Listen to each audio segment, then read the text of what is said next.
Hello everyone. Welcome to my weekly book chapter readings. This is my book, Losing Sight of the Shore, How to Live on a Boat Without Killing Your Family.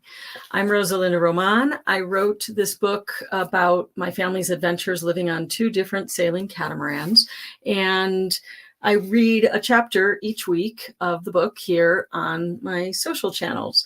I also share this in my Substack, and before I get into that, I wanted to mention, and I wanted to apologize because last week I did not have my weekly live stream. I actually did try to do it, but I was on the road driving from New Mexico to Florida, and the signal somewhere in rural Texas at the time that my live stream was supposed to be, which is noon on Tuesdays Mountain Time, was the middle of nowhere, Texas, and the signal was so bad it just could not get it on the air. So I apologize for skipping that week, but I'm back.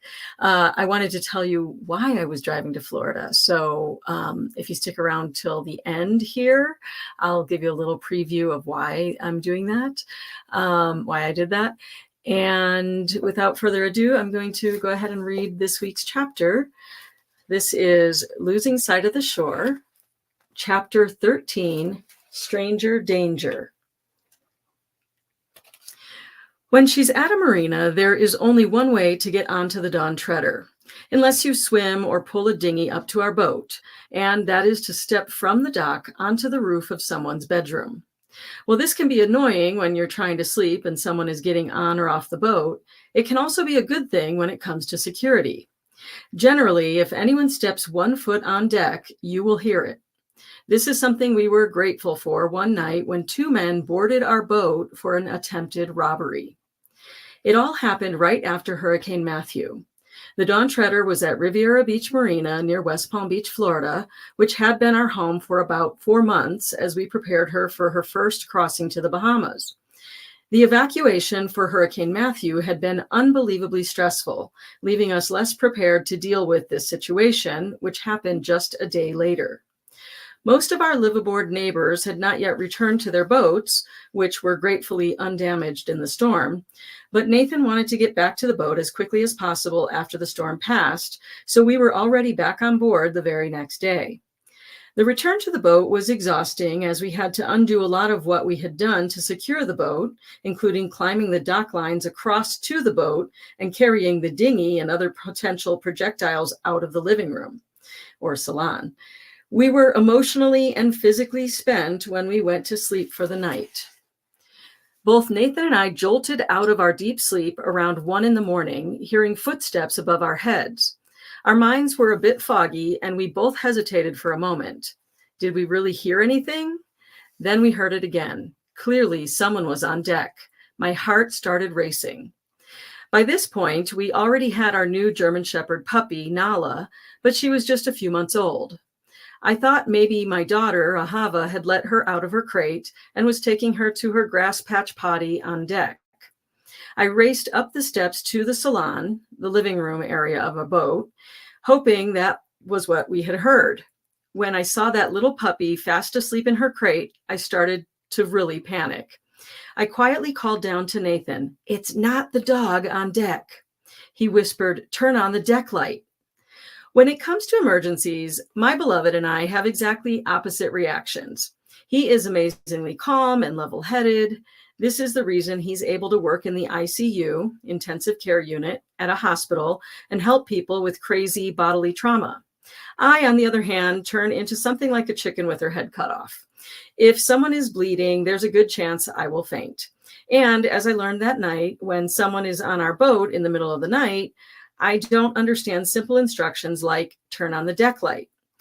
After a lot of fumbling with the panel, I finally found the deck light switch and turned it on.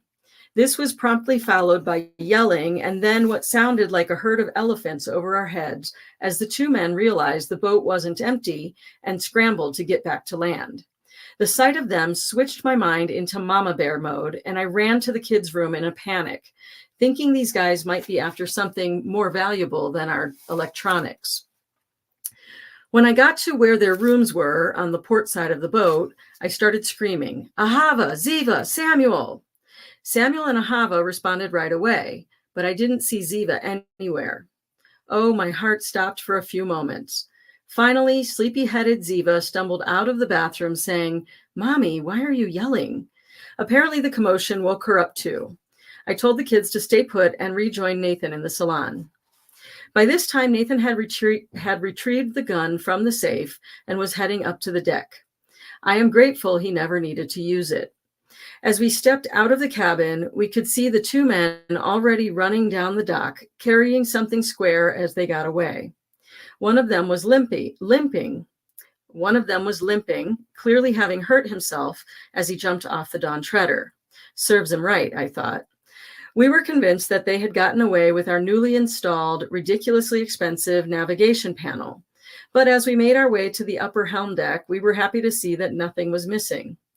After trying to alert the marina security guard for an unreasonable amount of time, we called the Riviera Beach police. The whole time, our little puppy was barking her head off, and we finally let her out of her crate. When the police officers arrived, Nala went crazy. I told her to be quiet, and the police officer said, "No, you shouldn't correct her. That's her job. She should be barking when strangers approach your boat." I knew I liked that officer right away. They spent some time taking our report and getting a description of the two guys. They suspected the thieves were from the nearby neighborhood since they made their getaway on bicycles. We knew the odds of finding them were not high, but I felt better knowing they were working on the case.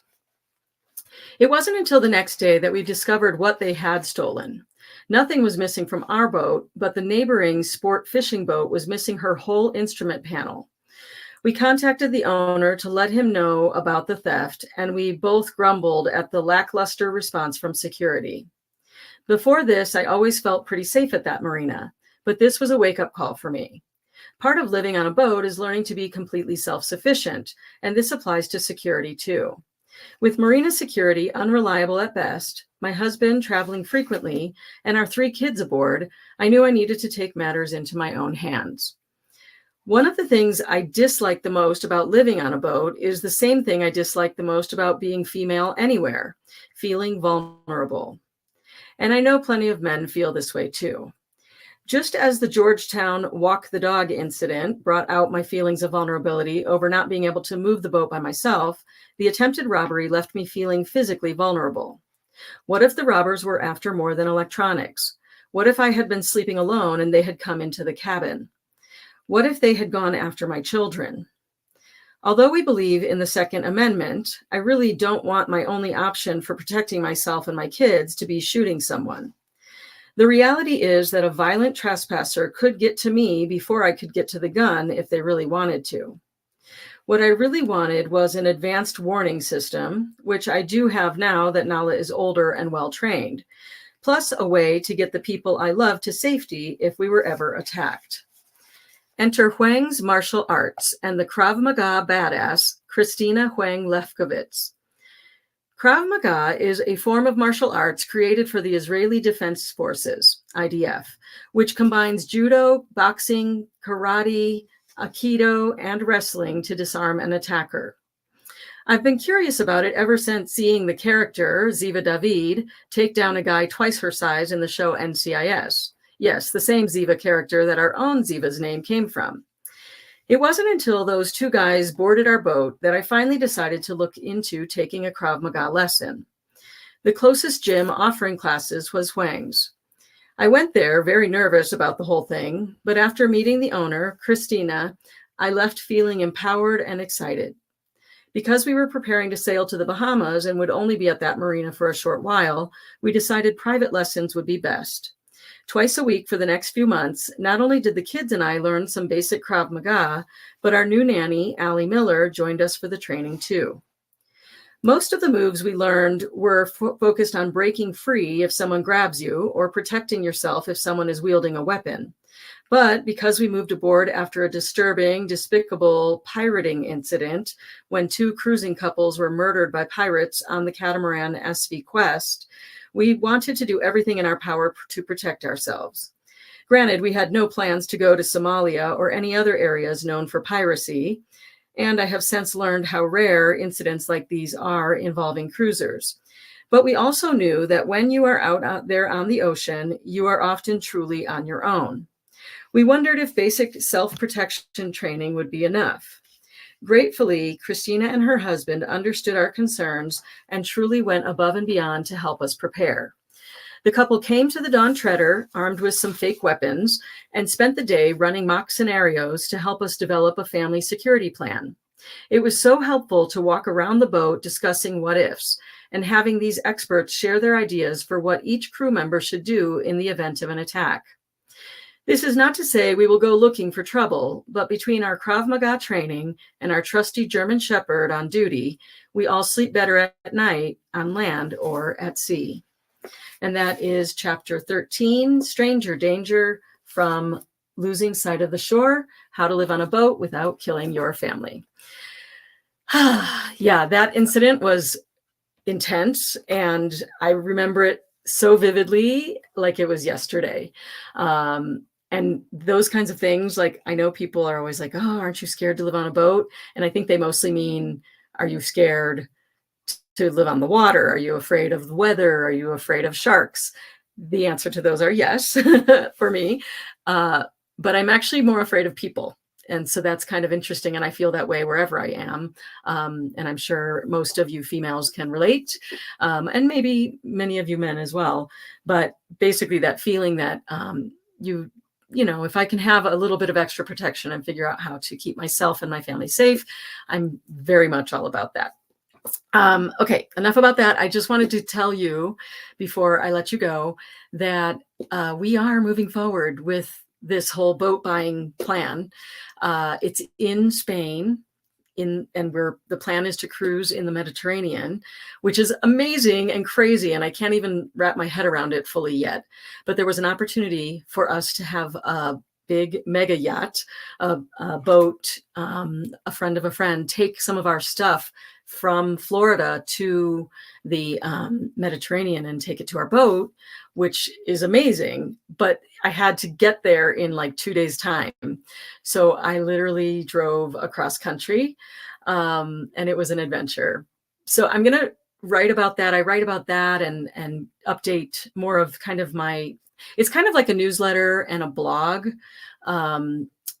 in Substack. It's an app, a platform where writers can share their work and other things. You can share audio and video too, but mostly it's a writing platform. So if you're interested in following our journey moving forward, and also the written chapters of this book, please consider subscribing over there on Substack. That's rosalindaroman.substack.com. I call my publication, as they say, Untethered Adventurers, because we will be that again very soon. All right, that's it for now. I hope you enjoyed this book reading, and you can find a link to the book in the show notes and also to my Substack. All right, that's it for now. I'm Rosalinda Roman.